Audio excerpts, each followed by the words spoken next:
प्रताप के पिता का क्या नाम था भाई? पिता इनके थे उदय सिंह। क्या नाम था? उदय सिंह। अब देखो उदय सिंह के बिया तो घणी राणिया, लेकिन मुख्य रूप में कत्ती राणी? 3 राणी। तो 3 कसी कसी देखो, एक तो जेवंता बाई, जेवंता, एक सजना, सजना बाई है ना, सजना, एक है धीरबाई भटियाणी, धीरबाई भटियाणी। देखो जेवंता बाई ने किसको जन्म दिया था? प्रताप को। सजना ने किसको जन्म दिया था? शक्ति सिंह को।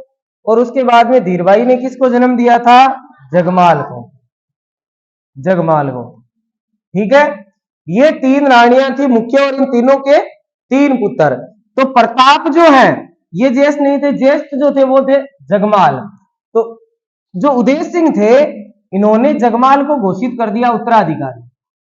मरने से पहले ही क्या कर दिया?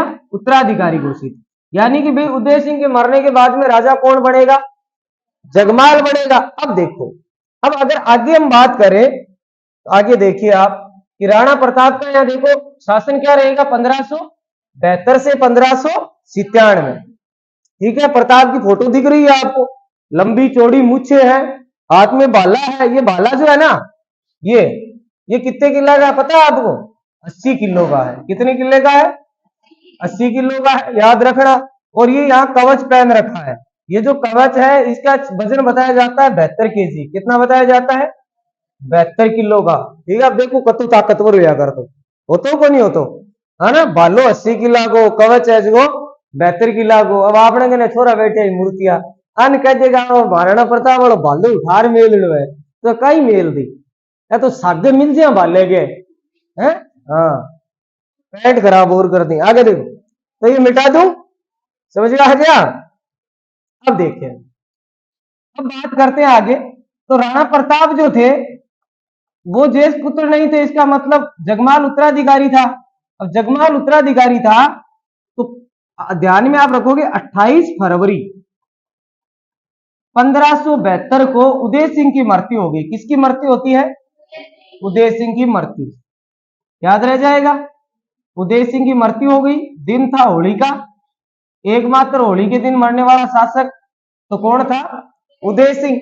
अब उदय सिंह की मृत्यु हो गई तो आप ध्यान में रखोगे कि जगमाल को उत्तराधिकारी बनाया गया था कि नहीं बनाया गया था भाई?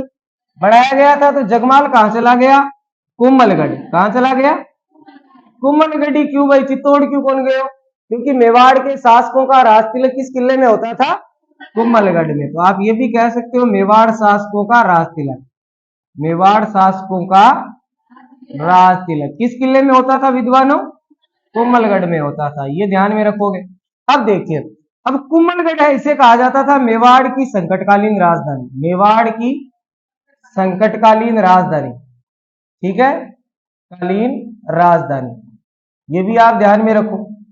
अब देखिए, तो यहां से जगमाल चला गया कुंभलगढ़ में और राणा प्रताप चला गया उदय सिंह के अंतिम संस्कार में। किसका अंतिम संस्कार हो रहा था? उदय सिंह का अंतिम संस्कार। और ये स्थान कौन सा था भाई? तो आपका गोगुंदा। कौन सा स्थान था? गोगुंदा। और गोगुंदा कहां पड़ता है भाई? उदयपुर में। कहां है? उदयपुर में। अब बताओ, एक बेटा तो चला गया अंतिम संस्कार में, दूसरा बेटा जाकर बन गया राजा। अब बताओ भाई, जनता की भावना किसके साथ जुड़ेगी? प्रताप के साथ जुड़ेगी। लोगों ने सोचा यार ये अच्छा बेटा है, और अच्छा बेटा बनना बहुत बड़ी बात होती है भाई। तो महाराणा प्रताप अच्छा बेटा बना कि नहीं बना? बन गया। महाराणा प्रताप बन गया अच्छा बेटा। तो लोगों ने गोगुंदा में कर दिया इसका राज्याभिषेक। क्या कर दिया? राज्याभिषेक कर दिया। ध्यान में आप रखोगे कि राणा प्रताप का राज्याभिषेक जब हुआ तो उसमें 3-4 मुख्य आदमी थे। एक तो था अक्केराज सोनगिरा। कौन था? अक्केराज सोनगिरा। एक था राव चंद्रसेन, चंद्रसेन। एक था आपका कृष्णदास चूड़ावत। कौन था? कृष्णदास चूड़ावत। ये 3 प्रमुख आदमी यहां पर थे। इन तीनों द्वारा क्या किया गया? राज्याभिषेक कर दिया। तो राणा प्रताप का प्रथम राज्याभिषेक हुआ कि नहीं हुआ? कहां हुआ? वही हुआ जहां उदय सिंह की क्या बनी हुई है? छतरी। तो उदय सिंह की छतरी कहां है? गोगुंदा में। तो राणा प्रताप का प्रथम राज्याभिषेक कहां हो गया? गोगुंदा। अब बताओ, जगमाल और राणा प्रताप के मध्य विवाद होगा कि नहीं होगा? होगा। तो आप ध्यान में ये रखोगे कि जगमाल और राणा प्रताप के मध्य जो विवाद था जगमाल और किसके मध्य भाई? प्रताप के मध्य। ये जो विवाद था ये क्या कहलाता है? तो राजमहल की क्रांति। क्या कहलाता है? राजमहल की क्रांति। ये आप ध्यान में रखोगे। तो जगमाल और प्रताप के बीच का विवाद क्या हो गया? राजमहल की क्रांति। दोनों लड़ा को जीत रहा, वो क्या कुर्सी में मैं बैठ जाऊं, वो क्या मैं बैठ जाऊं। लोग आ जाएगा जगमाल के धक्को दे देगा, तू जातो रे यार, तन कौन रखा में। तो कहने का मतलब है जगमाल यहां से किसके पास चला गया? अकबर के पास। किसके पास चला गया भाई? अकबर के पास। अब देखिए अकबर ने जगमाल को कौन सी जागीर दी थी? जहाजपुर। कौन सी जागीर दी थी? जहाजपुर की जागीर दी थी। ये भी आप ध्यान में रखोगे। उसके बाद में देखिए, उसके बाद में अगर हम आगे बात करें तो राणा प्रताप के उपनाम। उपनाम तो आप ही बता दोगे, बता दोगे नहीं बता दोगे? उससे पहले यहां पर एक बचपन का नाम देख लीजिए। बचपन का नाम क्या था भाई? किक्का। क्या नाम था? और किक्का किसे कहते थे? हाँ, पहाड़ी इलाके में छोटे बच्चों को क्या कहा जाता था? किक्का। जी हाँ, अपने गांव के मायने के में छोटो टाबर हुए जगह ने नानियो, छोटो टाबर हुए ना नानियो, बुढ़ो वजरा को नाम पड़ जाए नंदुडो, है कि नहीं? नहीं कहते नानू राम, है या नहीं है? या फिर आप कहा गीगलो। गीगलो कहा कौन कहा? थोड़ी जे काली से लग जाए बिन कहा कालती, धोली हो जाए बिन कहा धोलती। और बाद में आगे आगे जा रहे हैं। और आज भी देखो अपना तो कल्चर ही एक गजब ही है। इधर मारवाड़ अंचल का तो मुख्य रूप से बीकानेर, जैसलमेर, बाड़मेर, चूरू का कुछ इलाका हम क्या करते हैं आज भी देखो, अगर कोई छोरी का जयपुर में जन्म हुआ है, सीकर में हुआ है, झुंझुनू में हुआ है, तो नाम क्या होंगे? बड़े मॉडर्न होंगे, टिन्ना, रवीना, है ना, कैटरीना, फलानी टिन्ना, ये मतलब अजीब नाम। और आपने केसर, पत्तासी, बुगानी, अणची, लच्छी, है कि नहीं? ये नाम होंगे। ये अपना राजस्थान का कल्चर है ना। आज भी हम उसी प्रकार के पुराने नाम, और ज्यादातर तो गांव में मिल जाएंगे भगवान, भगवान मिल जाएंगे। क्या नाम है? का भगवान आराम। क्या नाम है? का देबूराम, है कि नहीं है? क्या नाम है? का परमेश्वर, है। क्या नाम है? का शिव। मतलब देवताओं के ऊपर नाम मिल जाएंगे टोटल के टोटल। तो बचपन में राणा प्रताप को क्या कहते थे भाई? किक्का कहते थे। अब देखिए उपनाम अगर मैं बात करूं तो एक तो इसे कहा जाता था हल्दी घाटी का शेर। क्या कहते थे भाई? हल्दी घाटी का शेर, सब जानते हैं हल्दी घाटी का शेर। उसके बाद में भारत का वीर पुत्र, भारत का वीर पुत्र कहते हैं कि नहीं कहते हैं? और भारत का वीर पुत्र तो आप ध्यान में रखोगे, सोनी टीवी पर एक सीरियल भी आता था। सोनी टीवी पर 2013 में एक सीरियल भी आया था, भारत का वीर पुत्र राणा प्रताप। उसके बाद में इसे और क्या कहा जाता था? चित्तौड़ का स्वाभिमान, चित्तौड़ का स्वाभिमान, स्वाभिमान कौन कहलाता था भाई? राणा प्रताप कहलाता था। अब देखिए आगे, अब राणा प्रताप जब राजा बन गया तो सीधी बात है भाई, मामला है वो अलग तरीके से होगा कि नहीं होगा? होगा। अकबर ने पहले भी कई बार चित्तौड़ को हड़पने के लिए प्रयास किए। चित्तौड़ का तीसरा साका हुआ था, है ना। क्या कहने आ गए क्या? चलो खा लो एक एक करके। तो चित्तौड़ का तीसरा साका हुआ। अब चित्तौड़ का जो तीसरा साका हुआ वो 1568 की घटना थी। राणा प्रताप है उस समय भी थे वहां पर, लेकिन जब खुद राणा प्रताप राजा बन गए तो उन्होंने दिमाग लगाया कि भाई मेरे बाप ने कभी अधीनता स्वीकार नहीं की और मैं भी कभी भी नहीं करूंगा। तो देखिए अकबर ने दूत भेजे राणा प्रताप के खिलाफ, दूत राणा प्रताप के खिलाफ दूत। तो राणा प्रताप के खिलाफ अकबर के कितने दूत आए भाई? 4 दूत आए। कितने दूत आए? 4। अब देखो जम्मा बाटो। अब जम्मा बाटो कौन कौन हो? जैसी भाई आप आराम हो देख सका, कोई दिक्कत ही को नहीं आवे, आवे कहीं? तो देखिए जम्मा बाटो में जैसे क्या कर दोगे? जैसे आप कर दोगे जलाल खां, जलाल खां, जलाल खां। जलाल खां कब आया था भाई? जून 1572 में। कब आया था? जून 1572 में। उसके बाद में देखिए आप आगे कौन आ गया? मान सिंह, मान सिंह।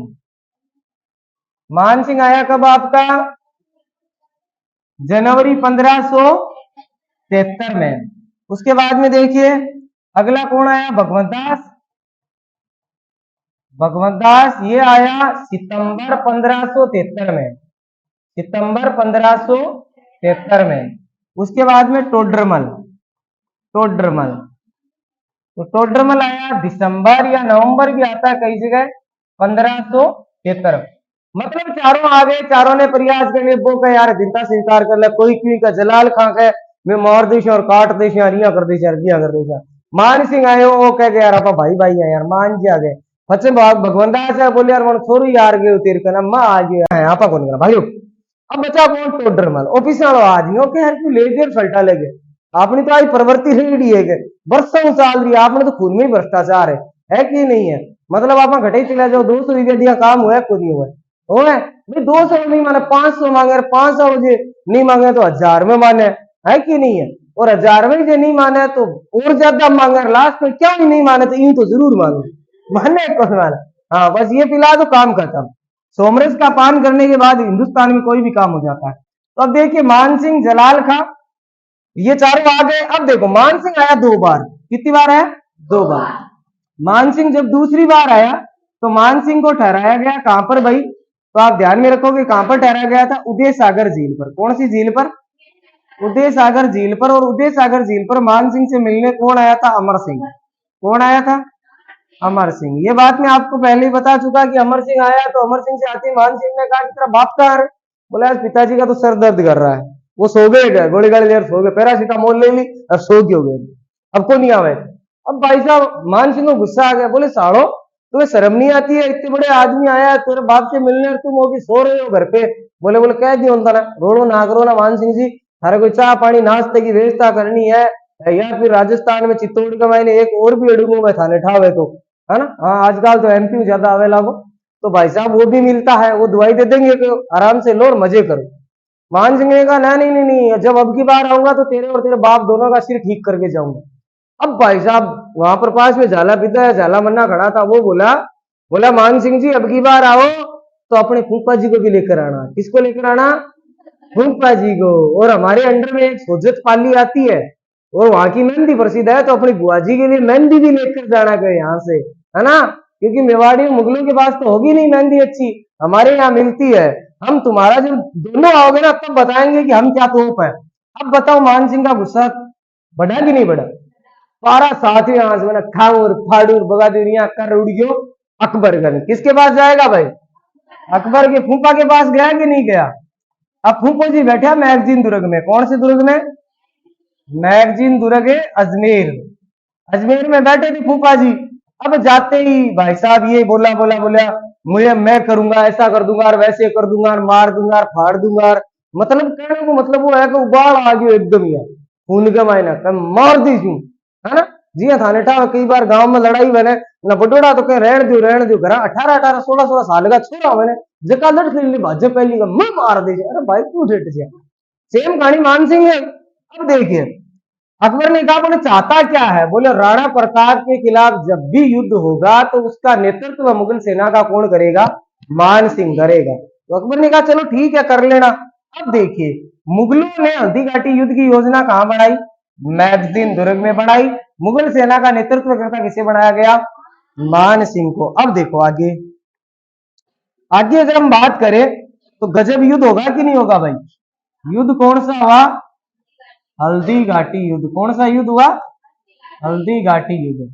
और हल्दी घाटी युद्ध आपका कब हुआ था?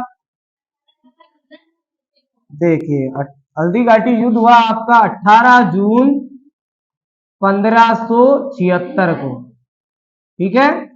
ये हुआ किसके अनुसार? एनसीईआरटी के अनुसार, ठीक। और अगर देखिए गोपीनाथ शर्मा के अनुसार तो 21 जून 1576। किसके अनुसार? गोपीनाथ शर्मा के अनुसार। शर्मा। देखिए यहां से हल्दी घाटी युद्ध में अगर हम बात करें तो पहली बात हल्दी घाटी कहाँ है भाई? राजसमंद में है। कहाँ है? राजसमंद में है। अब कई इतिहासकार कह देते हैं कि यहाँ पर महिलाओं ने युद्ध लड़ा था, हाथों में हल्दी लगा रखी थी, ये कर रखी थी, सब बकवास है। यहाँ पर हल्दी रंग की क्या है?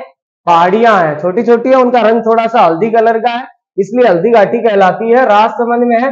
जब उदयपुर से कुंभलगढ़ जाते हैं तो बीच में ये स्थान आता है। अब देखो, एक तरफ किसकी सेना, प्रताप की, और एक तरफ किसकी, अकबर की। ठीक है, अकबर वर्सेस प्रताप। अब देखिए, प्रताप में स्वयं प्रताप था, यहां पर अकबर नहीं था, यानी अकबर की जगह नेतृत्व कौन कर रहा था, मान सिंह प्रथम। मान सिंह प्रथम कहां का राजा था, जयपुर का। उस समय राजा बना तो नहीं था। उसके बाद में देखिए, प्रताप की तरफ से प्रमुख थे हाकिम खां सूर। कौन था, हाकिम खां सूर था। उसके साथ में अगर देखें तो आपका कौन आ जाएगा भाई, राम सिंह तंवर आ जाएगा। राम सिंह तंवर आ गया भाई साहब, जेड़ी गन्ना की चौसा मिले भी। उसके बाद में कौन आ जाएगा रे भाई, उसके बाद में पुंजा भील आ जाएगा, तीर कमान लेके। बोले भाई साहब आप निशानो बहुत तकड़ो है। उसके बाद में कौन आ जाएगा, झाला बिद्दा या झाला मन्ना। झाला बिद्दा, ओ बोले भाई देखो काल ने खुदा न खास तक हो जा तो इको राज चिन्ह कौन धारण करसी, है ना। उसके बाद में देखिए, अखेराज सोनगरा पाली वाले, अखेराज सोनगरा, ये प्रमुख व्यक्ति थे जिन्होंने राणा प्रताप की तरफ से युद्ध लड़ा। इधर देखिए, अकबर की तरफ से मान सिंह आ गया। उसके बाद में कौन आ जाएगा, मुजाहिद बेग। मुजाहिद बेग आ जाएगा, मुजाहिद बेग। उसके बाद में भाई कौन आ जाएगा, आसफ खां। आसफ खां आएगा कि नहीं आएगा, ये वही आसफ खां जिसको किसने तीर मारा था, मान सिंह ने। इसकी बेइज्जती की थी कि नहीं की थी, तो आसफ खां आ गया। उसके बाद में देखिए भाई, जगन्नाथ कच्छावा। जगन्नाथ कच्छावा, यानी ये तो थे इस युद्ध में प्रमुख है। ठीक है, अब देखो, राणा प्रताप ने युद्ध की योजना बनाई कुंभलगढ़ में। कहां बनाई थी, कुंभलगढ़ में। और इधर अकबर ने योजना बनाई थी, वो कहां बनाई थी, मैगजीन दुर्ग में। कहां बनाई थी भाई, मैगजीन दुर्ग। तो याद रह जाएगा, राणा प्रताप की तरफ से एकमात्र मुस्लिम सेनापति कौन था, ये एकमात्र मुस्लिम था। और इधर से तो नेतृत्व भी हिंदू ही कर रहा था, मान सिंह। उसके बाद में देखिए, पुंजा भील, रावल दल का नेतृत्व करता कौन था, पुंजा भील था। तो ये आप ध्यान में रखोगे। अब देखिए आगे, आगे अगर हम बात करें तो देखो, एक तरफ तो योजना बनी कुंभलगढ़ में, और कुंभलगढ़ में योजना किसने बनाई, प्रताप ने बनाई। और एक तरफ योजना जो अकबर की योजना, ये कहां बनी, मैगजीन दुर्ग में। यानी अकबर, या मैं कहूं तो मान सिंह, मैं से मान सिंह और मैं से मैगजीन, मैगजीन दुर्ग अजमेर में। चलो ठीक है। अब ये यहां से मैगजीन से कौन निकला, मान सिंह निकला सेना लेके, मुगल सेना लेके। और ये आ गया कहां पर, मोलेला। कहां पर, मोलेला। पहले मांडलगढ़ था, उसके बाद में आ गया मोलेला राजसमंद। और मोलेला राजसमंद किसके लिए प्रसिद्ध है, टेराकोटा के लिए। ये यहां से कुंभलगढ़ से निकले और ये सेना आ गई लोसिंग। कौन सा स्थान था, लोसिंग। और ये उसके बाद में यहां से निकले और ये पहुंच गए आपके गोगुंदा। कहां पहुंच गए, गोगुंदा। ये गोगुंदा पहुंचे। उसके बाद में ये आगे यहां पर खमनोर, खमनोर। उसके बाद में देखिए, ये पहुंच गए यहां पर। अब यहां पर एक स्थान है जिसका नाम है हल्दी घाटी। क्या नाम है, हल्दी घाटी। तो लोसिंग और मोलेला दो नाम आप ध्यान में रखोगे। अब देखो, इस युद्ध में बदायूनी की अगर मैं बात करूं, बदायूनी, बदायूनी इस युद्ध में था। और बदायूनी बहुत तकड़ा लेखक था, तो इसने एक पुस्तक भी लिखी थी, मुंतखब उल तवारिख। कौन सी पुस्तक थी भाई, मुंतखब उल तवारिख, तवारिख। इस पुस्तक में बदायूनी क्या कहता है कि हमारे पास सेना थी 80,000, कितना आ रहे 80,000। और यहां पर सेना कितनी थी, 20,000। कई की बुकों में यहां पर तो मिलती है 5,000 और यहां मिलती है 2,000। चलो कोई बात नहीं, मिलती है तो मिलने दो। अब देखिए आगे, आगे अगर हम बात करें तो ये 20,000 और ये कितने हो गए भाई, 80,000 थे। अब बताओ युद्ध जोरदार होगा कि नहीं होगा, जोरदार युद्ध हुआ दोनों में। अब देखिए, जो मान सिंह है ये बैठा था कौन से हाथी पर, मैं से मान सिंह और मैं से मर्दाना। ठीक है। और यहां पर कौन सा, कुंभलगढ़ किसके पास था, प्रताप के पास। अब प्रताप कौन से घोड़े पर था? चेतक पर। अब आपको इस युद्ध में ज्यादा कुछ ध्यान में नहीं रखना, ये ध्यान में रखना है कि चेतक की नजर जब किसके ऊपर पड़ी? मर्दाना की तरफ पड़ी, तो बढ़ गया उसकी तरफ। अब बढ़ गया और उसकी सूंड पर अपने दोनों पैर रख दिए। पैर रख दिए, कितने किलो का भाला? 80 किलो। किसने फेंका? प्रताप ने फेंका। और भाला है वो किसको लगा? हाथी को चलाने वाले पर लगा, ना कि मान सिंह को लगा। मान सिंह बच गया क्योंकि हाथी के ओहदे में घुस गया। अब प्रताप को क्या लगा कि कौन मारा गया? जो चेतक हाथी से वापस उतरा मर्दाना से, तो मर्दाना के मुंह पर 2 खंजर लगे हुए जहरीले, उनसे उसका पैर कट गया। अब देखिए यहां पर प्रताप को मुगल सेना ने घेरने का काम कर लिया कि नहीं कर लिया? कर लिया। उसी समय प्रताप पर नजर पड़ी किसकी? जाला विद्या या जाला मन्ना की। याद रह जाएगा। अब देखिए जाला विद्या या जाला मन्ना प्रताप के पास पहुंचता है और उससे कहता है कि आप युद्ध मैदान से निकल जाइए। अब आप ये बताइए कि अगर राणा प्रताप युद्ध मैदान में रहता तो वहां पर मारा जाता, और राणा प्रताप मारा जाता तो क्या मान सिंह का चित्तौड़ और कुंभलगढ़ पर अधिकार हो जाता कि नहीं हो जाता? हो जाता। चित्तौड़ है वो मुगलों के अंडर हो जाता। तो यहां पर जाला विद्या ने इसको निकालने का काम किया और इसका राज चिन्ह किसने धारण कर लिया? जाला विद्या या जाला मन्ना ने कर। अब देखो पहला टाइम का ही होतो कि जक्के के सिर के ऊपर वो होतो ने, है ना, मुकुट, वो ही राजा होतो। अब आजकल तो मतलब अपन यहाँ कहते हैं कि मुख्यमंत्री कौन है जनाब, चटते में सर्च करियो कि भजन लाल, या यही सर्च करना का मुख्यमंत्री कौन है, तो फोटो आज जैसी ना दे गठा बढ़ जाएगा। भी टाइम फोटो तो होती कौन। अब सीधी बात है, मतलब लोग किसके पीछे लग गए? यहां से कौन निकल गया? अब युद्ध मैदान से प्रताप निकलता है और आगे एक कहते हैं कि उदयपुर में बलीचा गांव के पास में 8 मीटर का नाला आता है। कितने मीटर का? 8 मीटर का। वहां पर पुनः मुगल सेना प्रताप को घेरती है और यहां पर प्रताप का सहयोग करता है उसका भाई शक्ति सिंह। कौन करता है? शक्ति सिंह। ये आप ध्यान में रखोगे। यहां पर शक्ति सिंह प्रताप को बचाता है और प्रताप वो नाला पार कर जाता है। लेकिन आप ध्यान में रखोगे कि यहां पर एक गांव था बलीचा, वहां पर किसकी मृत्यु हो जाती है? चेतक की। किसकी मृत्यु हो जाती है? चेतक की। तो सीधी बात है, वर्तमान में चेतक की छतरी कहां है? तो आपका उत्तर क्या रहेगा? बलीचा उदयपुर में। कहां है? बलीचा उदयपुर में। बस इतना ध्यान में आपको रखना। अब देखिए युद्ध मैदान में अगर मैं बात करूं, क्या मानसिंह को सफलता मिली? मिली क्या? नहीं मिली। क्या राणा प्रताप की जीत हुई? नहीं हुई। दोनों ही असफल हो गए। तो हल्दी घाटी युद्ध में देखो अब रिजल्ट क्या रहता है। अगर मैं बात करूं राज प्रशस्ति के अनुसार, तो राज प्रशस्ति के अनुसार सीधी बात है कि भाई विजय किसकी होती है? राणा प्रताप की विजय। किसकी विजय? राणा प्रताप की विजय। उसके बाद में अगर मैं बात करूं गोपीनाथ शर्मा के अनुसार, गोपीनाथ शर्मा, तो गोपीनाथ शर्मा कहते हैं कि युद्ध क्या रहा भाई? अनिर्णायक, यानी जिसका कोई निर्णय नहीं था। अब देखिए मानसिंह और आसफ खां दोनों पहुंच गए किसके दरबार में? अकबर के दरबार में पहुंच गए। और अकबर के दरबार में पहुंचने के बाद में देखिए क्या होता है। मानसिंह और कौन पहुंचे? आसफ खां। अकबर को दोनों पर गुस्सा आएगा कि नहीं आएगा? आसफ खां। अकबर को दोनों पर भयंकर गुस्सा आया। अकबर ने कहा कि तुमने सोचा बॉस खुश होगा, है? सरदार को सालो तुम पर गुस्सा आ रहा है, सरदार चाहता है कि तुम दोनों यहां से रफू चक्कर हो जाओ, मुझे दिखाई नहीं देना चाहिए महल के आसपास। ऐसे सोचे महाराज गलती होगी, मैं कहीं कर। आसफ खां का वो खराब कर दिया, रो क्या वो खराब कर दिया।